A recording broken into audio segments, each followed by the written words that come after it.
ఇదిగో నాకు పాలు ఎక్కువ, కాఫీలు నాకు పాలు తక్కువ. అలాగే నాకు ఎలా చేస్తావో చేయి చూద్దా.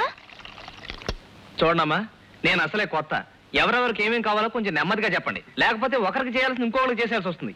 ఇదిగో వాళ్ళ బాగోగులు సరే, నా టిఫిన్ సంగతి చేసావు. వడ రెడీయా? ఎప్పుడు చూసా వడ ఇంట్లో వడలేదా? ఇదిగో అమ్మాయిలు, అనవసరంగా అతన్ని కంగారు పెట్టకండి, తర్వాత మీరు కంగారు పడిపోతారు. నాకు ఒక్క రోజు టైం ఇచ్చి చూడండి. రేపు నుంచి మొత్తం అన్ని మీ టేబుల్ దగ్గరికి వస్తాయి, ఎల్లుండి మీ బెడ్ దగ్గరికి వస్తాయి, ఆవులుండి మీ బాత్రూమ్ దగ్గరికి వస్తాయి. మొత్తం అన్ని ప్లేస్ లో స్పాట్ పేమెంట్. కలబడిపోతాను అంతే.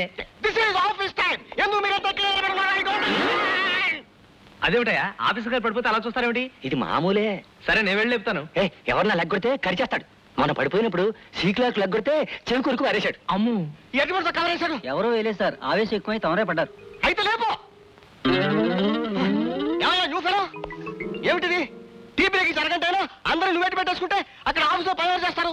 ఈ ఆఫీసర్ రంగనాయకులు కోపం వస్తే ఎవరు తిడతాడు? వాడిని ఎవరో తిట్టుకుంటాడు. సార్ మీరేం కంగారు పడకండి సార్. మన చేతి టీ తాగారంటే రోజు పని కూడా ఒక గంటలో ఫినిష్ చేస్తారు. No tea no coffee. Tea తాగుతున్నారా కాఫీ తాగుతున్నారా అన్నది కాదు ముఖ్యం. ఆఫీసులో పని చేస్తున్నారా లేదా అన్నది కాదు ముఖ్యం.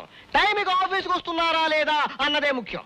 సార్, కేరళ పాలతో తమిళనాడు టీ పొడి కలిపి తెలుగు గంగతో కర్ణాటక నిప్పుల మీద కాచిన స్పెషల్ టీ మీకోసమే. కంప్లీట్ అవుతా సపోర్టెడ్ బై నార్త్. ఏదో పక్షి తాగమనే అంతేగా మరి.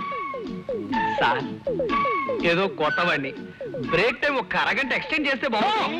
పబ్లిక్ గా రాకూడదు, ఆఫీసులోకి వచ్చి అడగాలి. That is Ranganayakulu. కరెక్ట్.